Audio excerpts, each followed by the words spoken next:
mais um programa Educar para Transformar, aqui da TV Cidade de Santo André.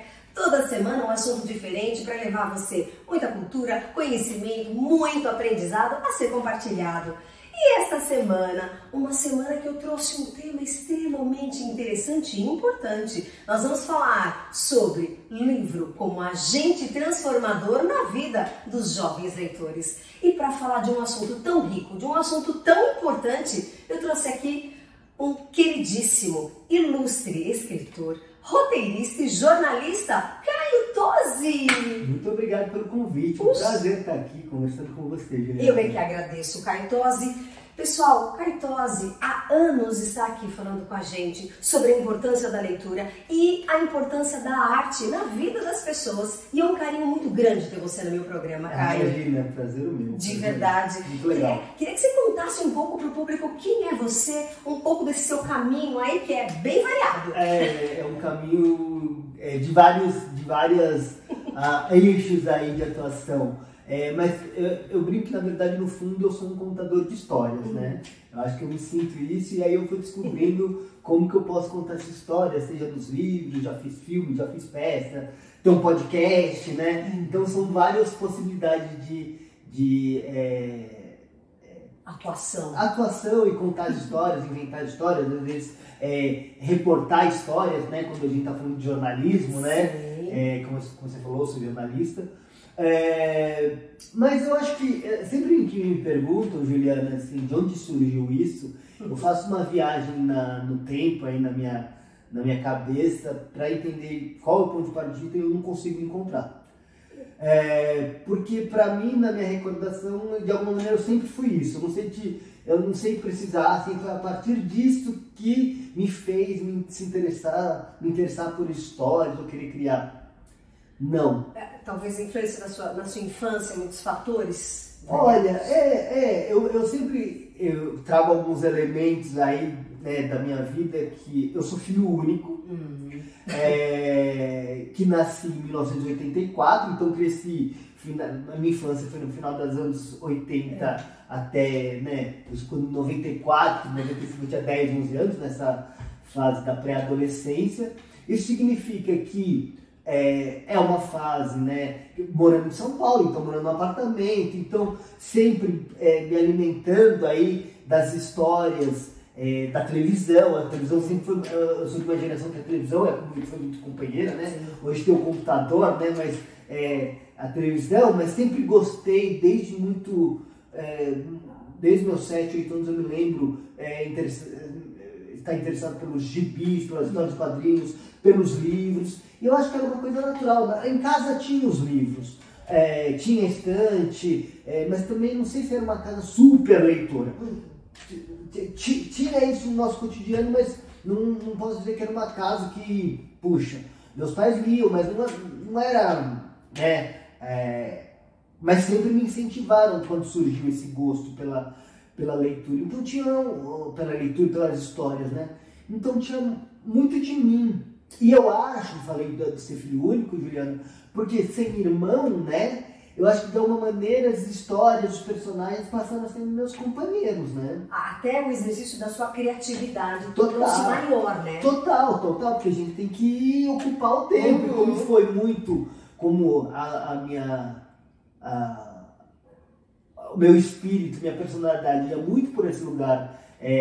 Eu era muito tímido, quietinho, não era um menino tão expansivo do esporte, né, do futebol, não, eu queria muito mental, né, então estava sempre lá inventando, com a cabeça cheia de ideia, e comecei a fazer gibi, né, fazer minhas próprios personagens. Isso na sua infância, você começou a fazer gibis, as histórias em quadrinhos? 9 anos, gostava muito, né, do Maurício Souza, né, que é uma referência, uma da Mônica Ziraldo, que depois foi se tornar fundamental na minha trajetória.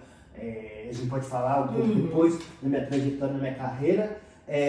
E aí, em 94, foi lançado um personagem que era o Seninha, né? Que eu adorei. Então eu comecei a fazer histórias que eu também me inspirava naquele personagem, inventei minha turminha, meio que parece que quadrinhos, quando a gente é criança, a gente tem os espelhos, né? Que a gente quer ser. Então eu lembro que dos meus, sei lá, Juliana, dos meus 8 aos 10, 11 anos, a minha brincadeira, o meu tempo era todo de fazer historinha. História em quadrinhos, gibi, e acreditava naquilo como a coisa mais importante do mundo. Você se recorda, Caetos, nessa fase, por exemplo, dos professores, dos familiares notarem esse teu jeito criativo? Ou era uma coisa que ficava mais para você, as pessoas não conheciam ainda isso? Não, notava porque, por exemplo, meus gibis, meu pai trabalhava numa empresa e eu pedi assim, pai, pega esse gibi, xeroca, né, era xerox naquela época, né, que eu vendia gibis para família e tal, porque era... E na escola também, as pessoas percebiam uma predisposição a desenhar, fazer, né, sei lá, um trabalho. Eu lembro que eu fiz um trabalho de história, que era o Dom Pedro lá, eu desenhei tudo em história em quadrinhos, as pessoas, então as pessoas percebiam que apesar de estar quietinho, né, tinha esse interesse pelo fazer artístico, digamos assim. E eu pergunto também, porque eu sou professora há muitos anos, e às vezes a gente vê um aluno quietinho e aquele que fala muito. Então aquele que fala muito, que conta bastante, a gente consegue compreender o que passa na cabeça, o que está pensando. E às vezes mais quietinho, nem sempre. Você precisa chegar um pouco mais próximo. Então quer dizer, a leitura teve um papel extremamente importante até nesse exercício do criar, que não era tão expansivo na fala, e sim na criação das histórias. E nessa fase, você já começou a pensar em escrever um dia um livro? Eu lembro que quando eu tinha... eu estava na terceira série, que agora é o 4º ano, né? A escola fez uma grande imersão no universo do Monteiro Lobato. E aí eu me encantei. Me encantei. Eu lembro que eu não lembro de ler as histórias, mas entender o universo que ele criou, os personagens que são muito ricos, né? Emília, Pedrinho, Narizinho, enfim, toda aquela turma do sítio. Eu falei, uou, o que é isso? Então foi um negócio que me encantou do universo. Certo. Lia, enfim, tal. Mas aí volta a entrar o Ziraldo. Quando eu tinha 10, 11 anos, eu li um livro que eu acho que você deve conhecer, até por ser professora, que saiu em 95, se não me engano, que é A Professora Muito Maluquinha. E aí eu li aquele livro, eu já era amigo do Menino Maluquinho, a gente é amigo, né? Do Menino Maluquinho, dos gibis, né? Eu nem sei se eu tinha lido ainda o livro Menino Maluquinho, tá? Mas eu lembro que eu tinha muitos gibis do Menino Maluquinho. E eu tinha esse encanto pelo Ziraldo, assim, e comprei esse novo livro dele, A Professora Maluquinha, e aconteceu uma coisa muito doida. É um livro que para mim é um dos meus livros do coração. Por que ele foi determinante e é um marco, Juliana? Porque eu li, eu não vou dar spoiler aqui, enfim, embora outro dia eu entrevistei uma pessoa que falou que depois de 5 anos de lançado o livro ou o filme, já não é mais spoiler, mas também não vou dar. Mas acontece que eu li o livro e no final acontece uma coisa que pela primeira vez eu me senti atravessado. Totalmente inesperado. Eu falei, gente, um livro é capaz de fazer isso com a gente? Nossa. Eu fiquei meio tipo, nossa, eu não esperava isso e abriu um sentimento estranho, diferente, emocionante no meu peito, que eu falo, nossa, e eu fiquei com aquilo ressoando por um bom tempo, né? Como o personagem canta, como a história, né? Então eu pego essas duas primeiras, eu sempre lembro essas duas referências do Lobato, que me mostrou o universo, né? A possibilidade de criar, e o Ziraldo, que me mostrou como que uma história mexe. Aí eu tive esses dois, e aí, lógico, eu falei, eu quero escrever, e sempre, puxa, como que aquele negócio, tentar escrever como esses autores, né, fazer uma história parecida, né, porque a gente parte desses espelhamentos, né? Sim. E aí a gente vai criando e descobrindo nossa personalidade, nossa identidade, o que de um a gente carrega, e vai misturando, e acho que esse é o grande sabor, né, que nos faz únicos na nossa trajetória pessoal e profissional, porque a gente fala, puxa, o que o Ziraldo me ensina, o que o Lobato me ensina, o que a Adriana Falcão me ensina, o que o outro me ensina, né? É uma fonte, né, de alimento. E aí, a minha mistura é diferente da sua, que vai ser diferente do outro, e é isso que é bonito, né? Por mais que você misture alguns parecidos com o que eu misturo, tem tantos outros que eu não tenho como referência principal e, enfim, isso também é inesgotável.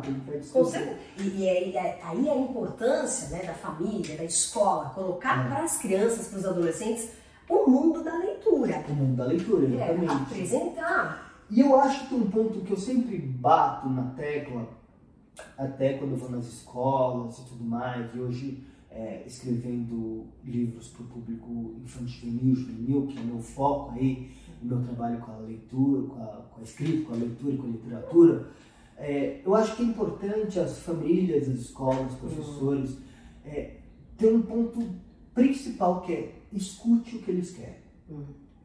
Porque a gente tem uma tendência, né, natural, também não é assim, mas de sempre falar de cima para baixo, falar, eu vou te contar o que é bom. E é lógico, a gente tem um repertório que permite que a gente apresente um monte de coisas que eles não conheçam.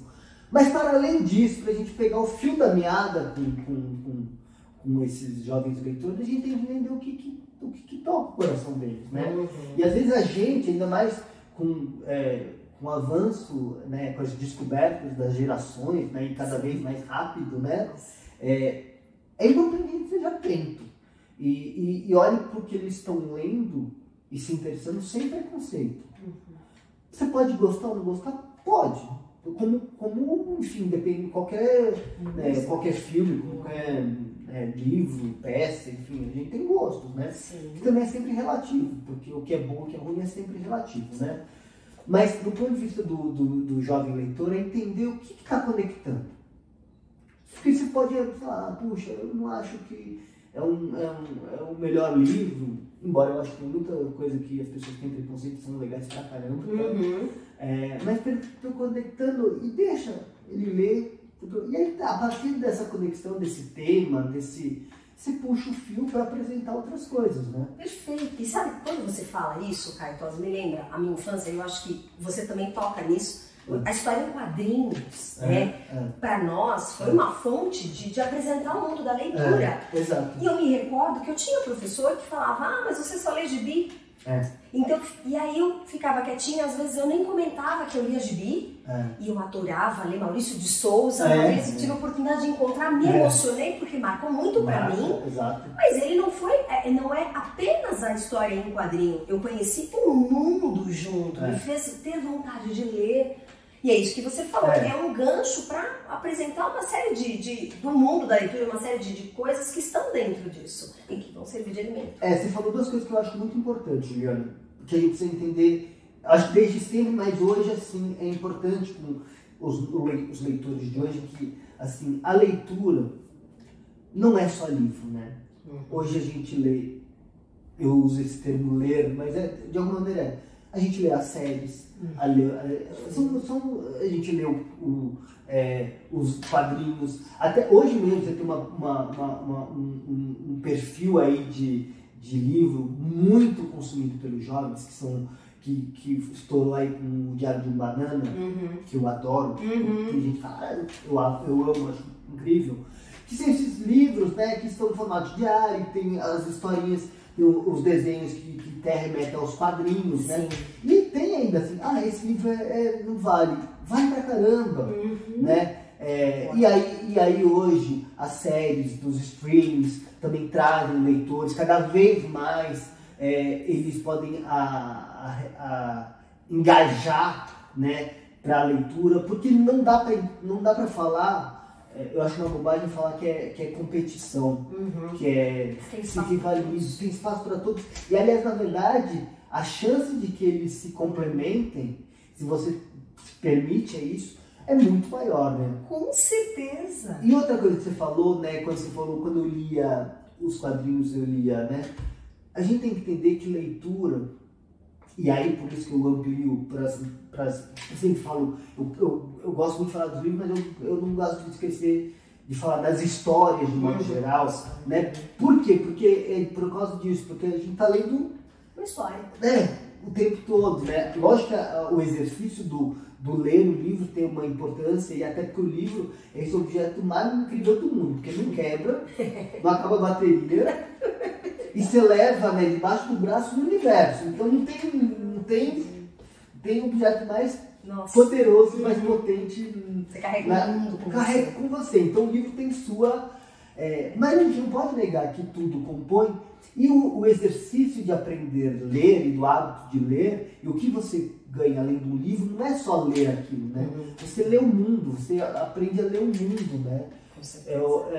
E como a gente está falando aí sobre essa questão do jovem, né, que é um tema, eu acho que isso para a vida, tá? Mas pensando nessa fase da juventude, o livro, as histórias, eles nos dão coisas que às vezes nenhum outro lugar nos dá, né?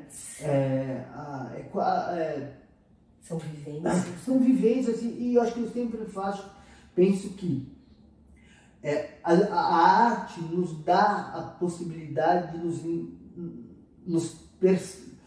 entender que não estamos sozinhos nessa vida tão misteriosa, né? Ainda mais na juventude, né? Que é essa fase que te contam que está começando uma fase, mas não te contam quando vai terminar.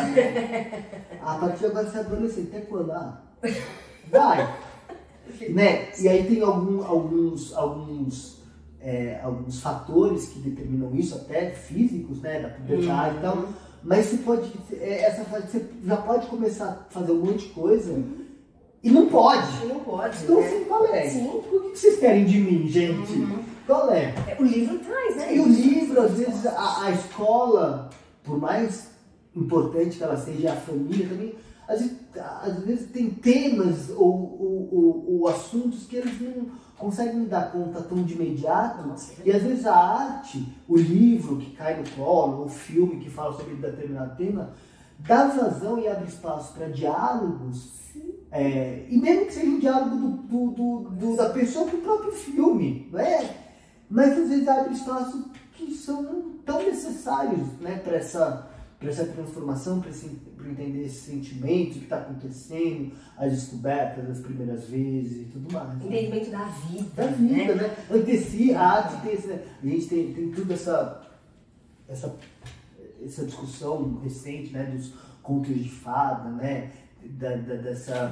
Do limar as partes terríveis e tal. E é um problema, porque na verdade a arte não vai estimular você a fazer aquilo. Muito pelo contrário, você passando por aquela experiência através da arte, isso vai se encaixando, né? Você pensa sobre ou até às vezes é uma questão catártica, né? Que você vai preenchendo até as suas sombras e dialogando com elas através da arte. Nossa, né? Com certeza. E quando você fala da arte, você citou o livro Diário de Banana.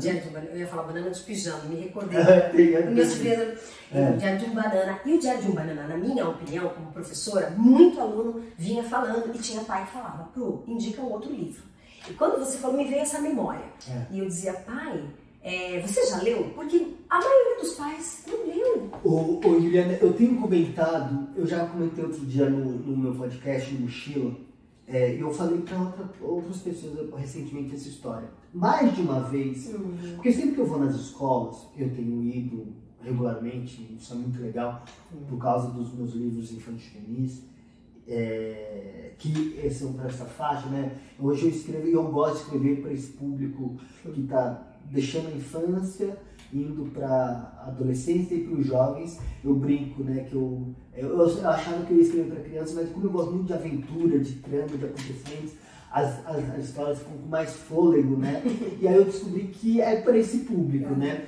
E aí eu sempre fico muito curioso para entender por que esses grandes fenômenos, né? Harry Potter, o Diário de Banana, então por que encantam? Claro que a gente sabe algumas coisas, mas eu gosto de perguntar, e eu lembro. E aí eu sempre pergunto assim, quem gosta de ler? Aí às vezes todo mundo levanta a mão e tal, sempre não.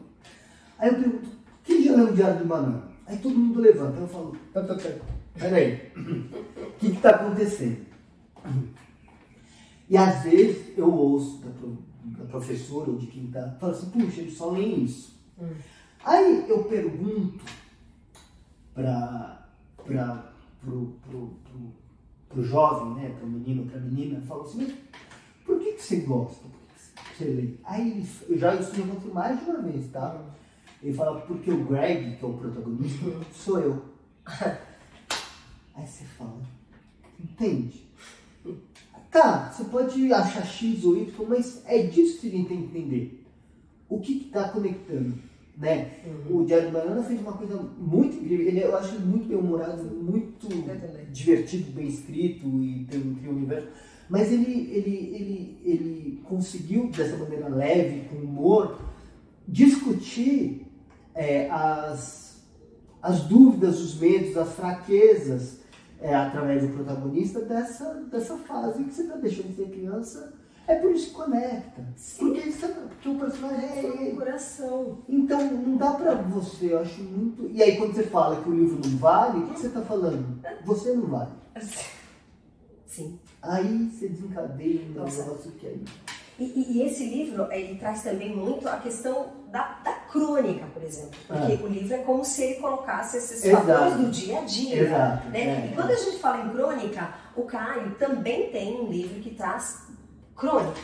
Na verdade, meus 2 primeiros livros são de contos e crônicas. Porque quando eu cheguei na faculdade, eu fui fazer faculdade de jornalismo, quando chegou o momento, né? Eu escrevi jornalismo por causa desse amor meu pelas histórias e tal. E fiz na faculdade metodista aqui em São Bernardo, jornalismo. E aí eu falei, puxa, quero fazer jornalismo, mas também quero criar histórias, inventando histórias, como que vai ser aí e tal. E de alguma maneira eu me aproximei lá com os cronistas, né? Que é um gênero jornalístico, né? A crônica, mas a gente aqui no Brasil tem cronistas tão maravilhosos, né? Que deram uma dimensão, e dizem, né, que criaram a crônica, né? O Rubem Braga, com o lirismo dele, né? E teve um que me atravessou e é meu companheiro, são esses amigos que a gente encontra na vida, que é o Fernando Sabino, né? Que é um autor que eu ouço muita gente falar que é um autor que foi fundamental no início, porque é um autor que, até por trazer em alguns livros, né, no Menino Espelho, né, nos romances dele tem a questão da infância, da juventude, e no Encontros Marcados tem, né, toda a trajetória do Eduardo Marciano, da infância e toda essa... um livro que marcou gerações de jovens, né, lá desde que foi lançado. E o Grande Mentecapto, o terceiro romance, né, o romance que eu li recentemente, e também, apesar de não falar de infância, de juventude, o Geraldo Vinamundo é um menino, é um jovem, tem toda uma alma libertária, né? Então é um autor que conecta muito com essa fase. Então eu ouço muitas pessoas, até escritores falam assim, o Fernando Sabino. Mas eu acho que de modo geral as pessoas esquecem dele, né? O Fernando Sabino teve uma questão no fim da vida dele, mas, né? Quando ele lançou um livro que foi muito criticado, ele foi colocado de lado, né? Do universo literário. Então, e o que eu acho pesado, ano que vem, 2023, é o centenário dele.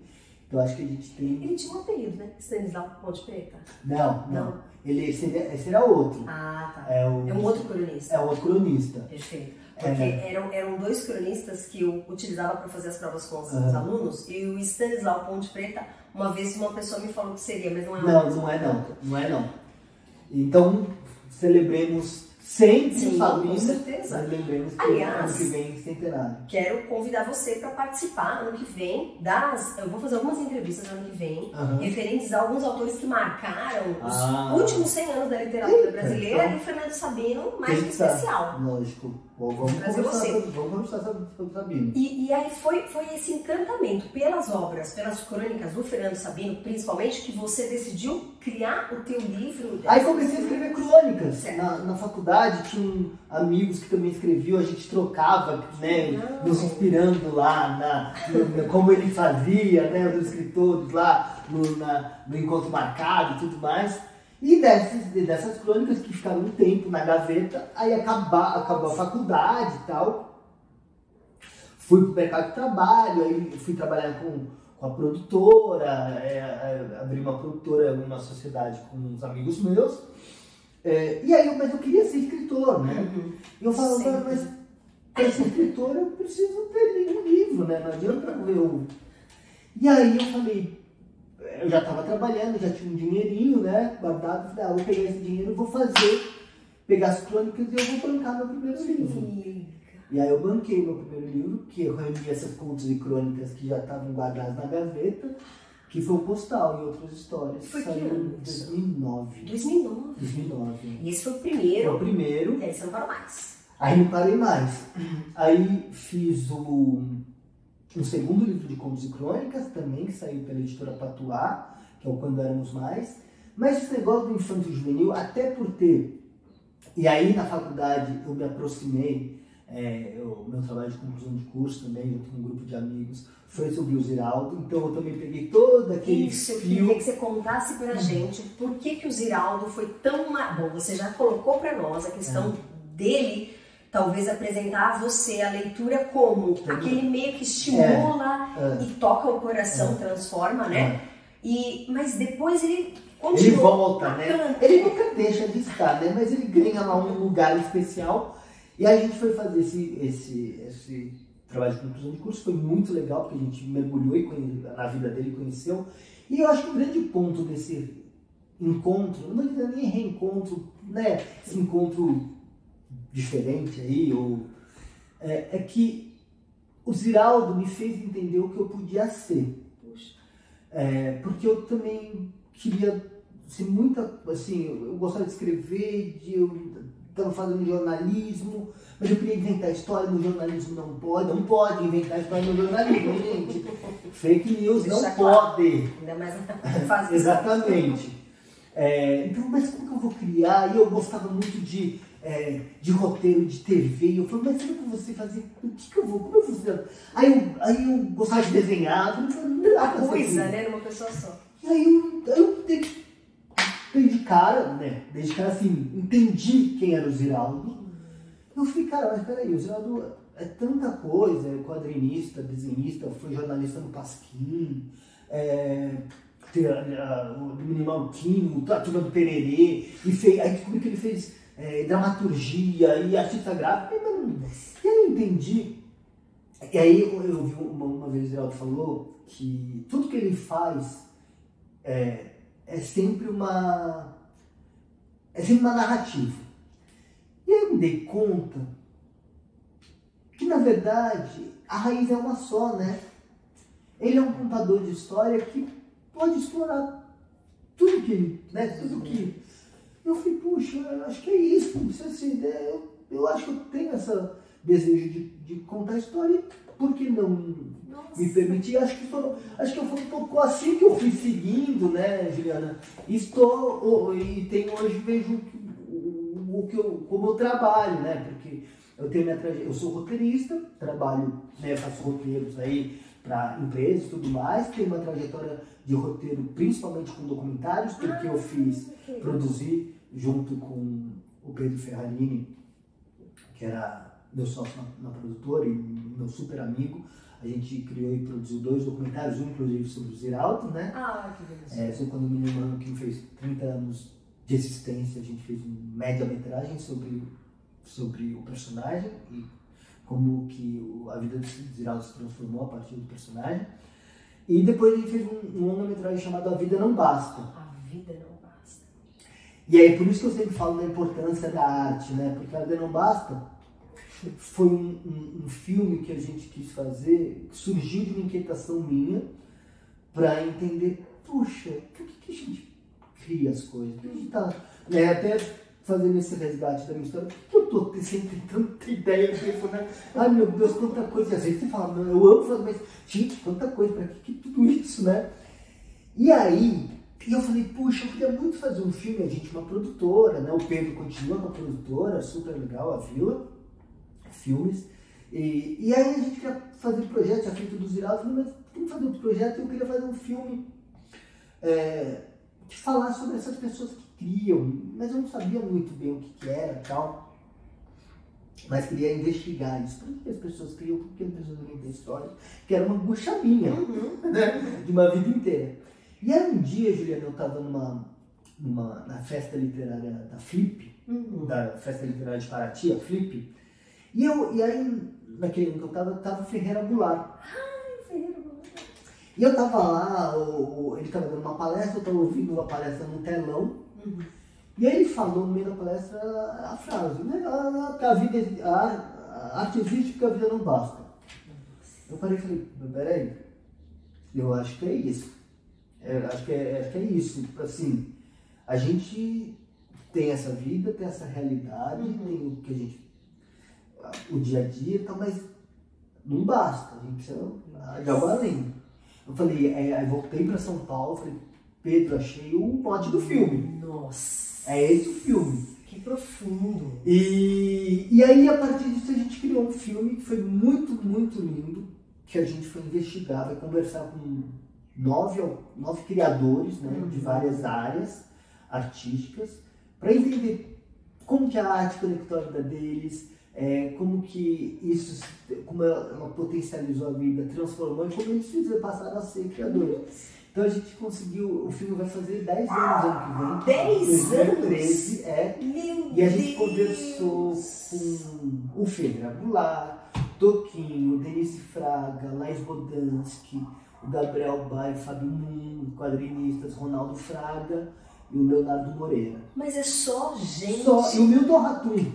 Só top. E esse filme, o As Não Basta, desculpa te cortar, mas ele está disponível na internet, na íntegra, né? Para quem quiser assistir. Todas as obras aqui do Caio vão aparecer para vocês, tá, gente? Todas. Porque eu confesso que quando eu conheci o Caio pela primeira vez, através da minha investigação também, com quais obras eu poderia ler, e também, principalmente, colocar para as crianças e para os jovens como opção de leitura. Porque eles vêm para mim e perguntam, teacher, atualmente sou mais professora de inglês do que das outras disciplinas, eu também atuo com apoio pedagógico. E aí eu sempre indicando, e as obras do Caio são muito divertidas, Caio, é assim que eu coloco para eles, a primeira fala que eu digo, são obras divertidas e que encantam, mas principalmente elas mexem, a gente tem vontade de continuar lendo pelo suspense. Conta um pouquinho quais foram essas obras tão marcantes. Então, aí na verdade eu comecei a escrever para o público infantil juvenil, sempre voltando lá no fio da história, acho que nunca deixei de consumir, de gostar dos livros para o público infantil juvenil. E aí eu entendi na minha carreira que comecei a apresentar projetos, né, para as editoras e tudo mais, e eu percebi que as editoras começaram a gostar desses livros, né, Juliana, que eram para esse público, né, que a gente chama de middle grade, né, que é o que dessa transição, né. E eu comecei a ouvir as editoras e falei assim, gente, não tem, né, livro para esse público. Lógico que a gente tem nossos grandes autores, nossos referentes, Pedro Bandeira, João Carlos Marinho, mas a renovação disso, né, e aí... Isso é uma coisa que eu também sinto falta, viu? Quando você traz essa sua angústia, né? É uma coisa que falta atualmente, obras que mexam, e acho que você vem dessa angústia. E aí eu comecei a ouvir das editoras, puxa, falta, você sabe fazer, e aí eu falei, eu sei fazer, aí começa a ser publicadas, aí tem essa coisa mágica que é poder ir para as escolas, conversar, ter contato com os leitores. Eu falei, gente, eu acho que eu encontrei o meu lugar. Então, até agora, até o fim desse ano, vão ser 10 livros publicados, né? Estão previstos mais 2 para esse ano, e sempre nessa faixa. Então, tem o Tito Beng, Boa Sorte Dante, Procura-se Zapata. Ano passado saíram 4 livros, né? Porque né, a pandemia segurou um pouco, eles saíram todos de uma vez. Eles têm o Super Ulisses pela Escarlate, Fabulosa Mani pela Editora Globo, que são mais para essa faixa middle grade. Aí saiu o Sala 1818 pela Editora Brasil, que já é para o ensino médio, já fala sobre questões importantes aí da adolescência, a questão das relações, da sexualidade e tudo mais. E aí saiu o Jovem Chefes, o Incrível Destino dos Irmãos Portoluna. Esse foi o último. Pela Estrela, E eu sempre também trago, de alguma maneira, procuro trazer nessas histórias, eu acho que eu tenho alguns pilares, não que eu tente cumprir, porque não é mas é que já se constituíram dentro de mim como, que eu acho que é isso. Uma história que prenda. Eu gosto das aventuras, então sempre tem. Não são necessariamente histórias de mistério, mas são histórias que tenham as voltas e reviravoltas, né? Então tem uma coisa de tentar aprender o leitor. Que fascina. Então, e eu tô sempre vendo assim, como que eu posso também trazer ou beber de outras linguagens, sabe? Então sempre que eu estou escrevendo uma história, um romance juvenil, eu falo, puxa, eu visualizo quase um filme, né? Então cada capítulo é uma cena, os ganchos. Lógico que a gente tem autores muito incríveis da nossa literatura que já fizeram isso não é uma inovação, mas eu lembro da fonte deles, como o próprio Pedro Bandeira. Pedro fala muito que ele, né, a turma dos caras é muito, né, cinematográfico, que é o próprio Marcos Rey, que é outro incrível, que também escrevia, né, roteiro. Então eu vou bebendo entendendo como que a gente cria uma história. Minhas histórias são muito visuais, eu acho também por causa também de ter consumido muito audiovisual e muitos quadrinhos. Essa questão de como eu trago também, faço personagens super icônicos, como são nos quadrinhos. Então, se percebeu, os meus livros quase todos, o título é o nome do personagem, então o personagem que tem a ver com a questão dos quadrinhos, sabe? Então não estou falando sobre a história de um menino com a panela na cabeça, é um menino maluquinho, é uma menina que é forte, é a Mônica. Então assim, não é o menino que tem a cicatriz, é o Tito Banger. Então tem essa questão dos nomes, eu adoro nomes, eu tenho um caderninho de nomes que eu vou anotando, usando nos personagens, nomes que eu acho interessantes e tal. É super divertido. Então eu gosto muito de colocar os meus nomes, são muito diferentes, né? Então eu vou anotando, eu ouço e falo, olha, esse nome é legal, um sobrenome, esse sobrenome pode virar nome, sabe?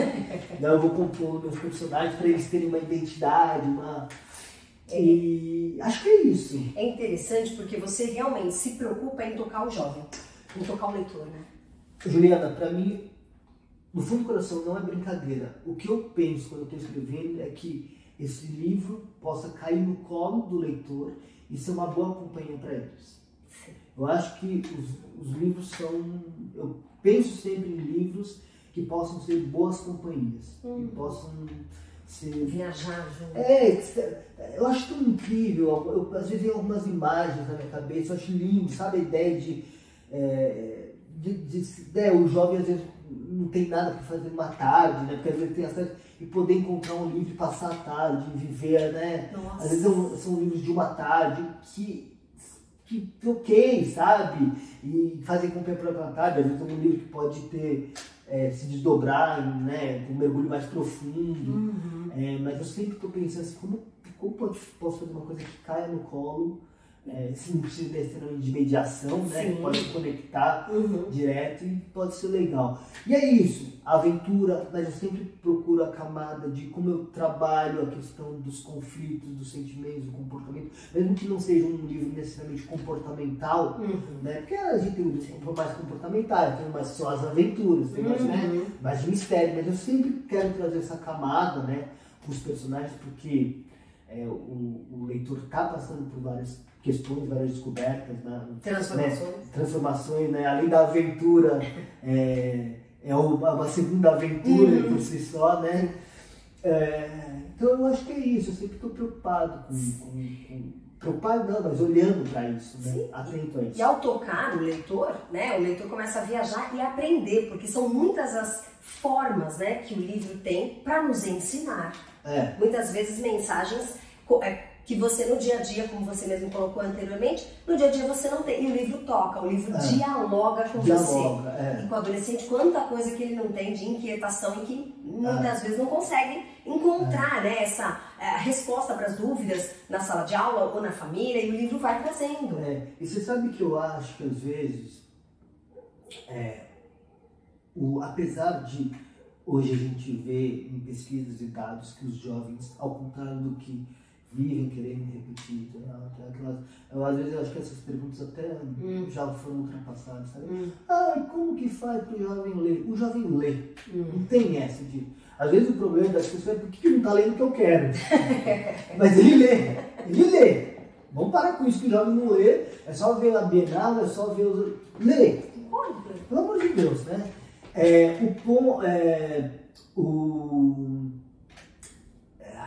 É verdade, eu acho que há uma polêmica grande que, né, o jovem lê, mas eu concordo com você, as próprias séries estão aí e muitos leram o livro. Mas o que eu ia falar, Pneu, que eu achei o filme, e eu acho que a gente, às vezes eu acho que a literatura juvenil, apesar de chegar no público, de alguma maneira, até por a gente passar por esse lugar, né, Juliana, de que é um momento da vida que também tem sempre alguém querendo dizer o que eles devem fazer. Me parece que a literatura juvenil é um pouco esquecida, né? Até da grande mídia, até dos espaços para se falar. Embora a gente tenha surgido eventos interessantes, vai ter a Piscina Pop agora, teve um super evento legal da PUC, que foi o primeiro só sobre literatura juvenil que eu tive a alegria de participar. Isso é interessante. Caio não para, gente. Esse homem aqui não para. Para ele hoje estar aqui foi dificílimo, porque você está em todos os eventos relacionados à literatura, Caio. E uma vida não basta. Uma vida não basta. Eu tenho circulado bem e eu acho muito legal que estejam abrindo espaços aí para se falar. E foi também com esse desejo, Juliana, que agora na pandemia eu criei um podcast. Isso é interessantíssimo. Queria que você contasse para o pessoal. Esse podcast fala do quê? Conta pra gente. Então, na verdade, é um podcast sobre...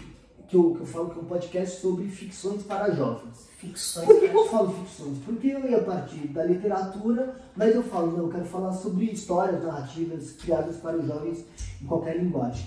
E o Mochila, ele chama Mochila, #Mochila. Por que Mochila?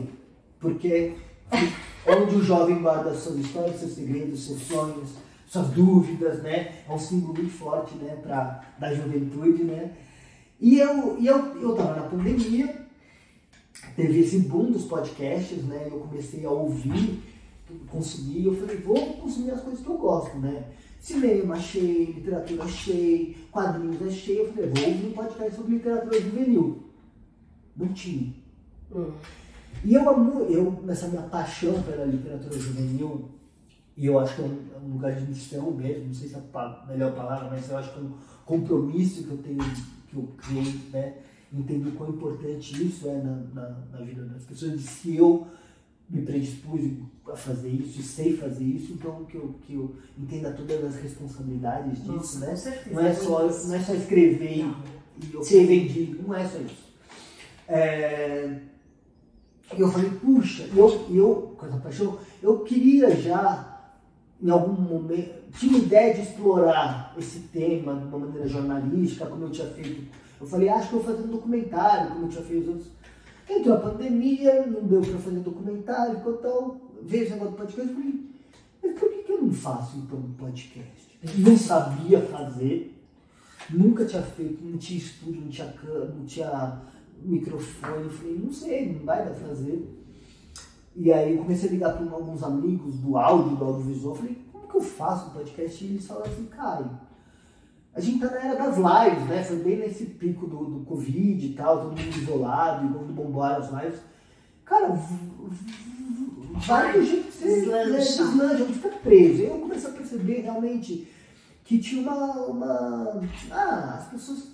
as produções estavam mais livres, né? Não tinham tanto, né? Às vezes o barulho passa por trás, né? O cachorro lá. Então eu falei, então vamos tentar. Liguei para uma amiga minha, que é a Queca Reis, super escritora. Putz, acho o trabalho dela incrível. Ela tá lançando 4 livros juvenil dela agora. 4 livros? E aí liguei e falei, Queca, a Queca trabalha com cinema, né, também, televisão. Eu falei, Queca, você sabe qual é o episódio piloto? Você faria um episódio piloto comigo desse meu projeto? Que se der errado, você já sabe que é um piloto. E aconteceu, Juliana, que eu fiz achei que funcionou. Chamei outro amigo, Severino Rodrigues, também escritor. E eu fui fazendo. E a ideia era que eu recebesse em cada episódio um convidado para falar sobre a criação dele para os jovens. Certo. Né? É isso, partir da literatura, né? Porque é onde eu também estava mergulhado, mas não queria ficar na literatura. Então, eu sempre tive a ideia de que o Mochila também falasse sobre cinema, teatro, quadrinhos. A arte, né? A arte, né? De modo geral, que é produzida para os jovens. Só sei que a gente está agora em 2022, já são 4 temporadas. 4 temporadas. São 44 episódios que já estão no ar. Desde então, 2020, né? Foi no segundo semestre de 2020. E aí, entrevistei pessoas. Vou até comentar com pessoas esse barulhinho, gente, é um convidado especial. Tem aqui o meu cachorro Mike, que aliás eu convido uma hora, Caio, pra gente falar sobre como os animais estão presentes nas obras literárias. Verdade. O Mike, ele adora participar das entrevistas. Às vezes ele fica pulando na gente, então eu vou deixar ele um pouquinho ali. Sim. Mas é ele. E aí, nesses 4 temporadas, tem tanta gente legal. Tem Pedro Bandeira, Flávia Liz Silva, Estela Maris Rezende, Tony Brandão, Thalita Rebouças, Paula Pimenta, Adriana Falcão, Penélope Martins, Manuel Filho, Severino Rodrigues. Nossa, muita gente, até a Eu Thalita Rebouças. tô esquecendo de Clara Alves, Dinha Nosso. Gente, muita gente que, desculpa, não tô citando, porque muita gente. Marçal Aquino, Marina Persson. Porque eu fiz um episódio também, uma temporada sobre cinema, então conversei com diretores, roteiristas, Rafael Gomes, tanta gente legal. Então tá super disponível lá, todas as entrevistas. Basta procurar nas plataformas, Spotify tem, Google Podcast também, no Anchor, né, que também a plataforma que tá disponível lá, né? É só procurar a hashtag Mochila. Mas vai aparecer aqui. E no Instagram tem um perfil oficial que eu tenho que é o @mochilapodcast. Todas as obras do Caio também, para você ter acesso, estão presentes no site. No meu site. Né? Que eu também vou colocar aqui. Mas eu falo www.caiotose.com.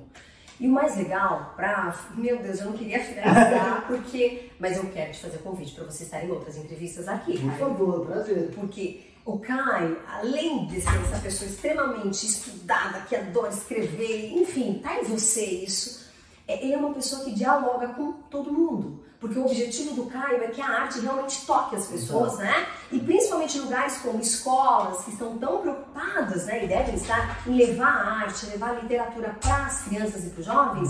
O Caio, ele se coloca também para ter esse diálogo, né? Com os jovens, visitar escolas, né, Caio? Sim, sempre estou circulando escolas. E é fundamental. E ter essa ideia de que eu vou lá para ensinar uma coisa e é uma mentira. Sim. E na verdade é o que aprendo, né? Porque dialogar, entender o que o jovem está querendo, o que o jovem tem interessado. Eu sempre brinco que quando eles leem o meu livro, eu pergunto o que eles gostaram e pergunto o que eles não gostaram. E eles falam, meu Deus, pode falar porque eu preciso saber, senão a gente fica lá achando que está fazendo coisa que conecta e não conecta.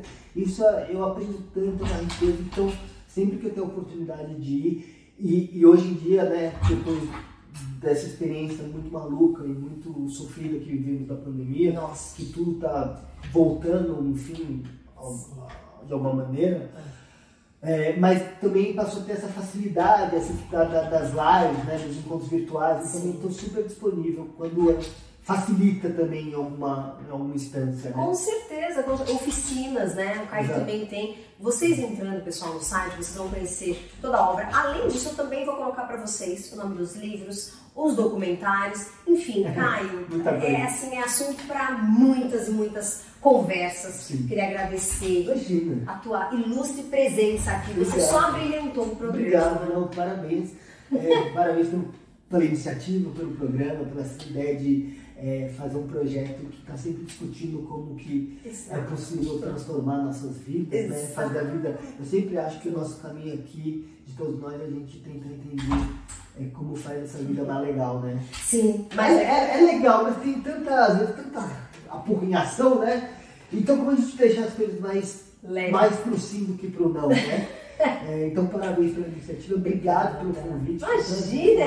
Poxa vida, a gente vai estar sempre de portas abertas. Obrigado. Muito obrigada. Obrigada a você que nos acompanhou hoje e vai nos acompanhar outras vezes, porque o Caio vai voltar aqui com a gente. Obrigada mais uma vez a sempre aprender como educar para transformar aqui na TV Cidade de Santo André. É sempre muito bom estar com vocês. Até a próxima, gente!